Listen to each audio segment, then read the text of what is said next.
আসসালামু আলাইকুম। আশা করি সকলেই ভালো আছেন। আজকে আমি আসলাম সকালে সকালে রান্না করব কান্দাল দিয়ে, আলু দিয়ে, টমেটো দিয়ে, কাঁচামরিচ পেঁয়াজ কেটে নিছি।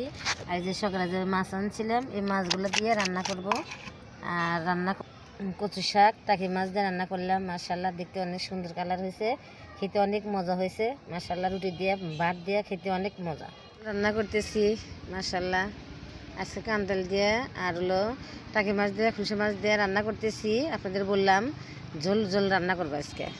টাকি মাছের ঝোল খেলে গায়ে রক্ত হয়। বলে উঠে গেছে কড়াই হওয়ার মধ্যে হলো আর একটু কমবে ঝোল, তারপরে নামাবো। তরকারিটা অবশেষে হলো বেলা 11টা বেজে গেছে। রান্না করতে করতে আজকে অনেক ঠান্ডা বাতাস, ছাদের উপর রান্না করলাম, অনেক ঠান্ডা, আপা ঠান্ডা হয়ে গেছে।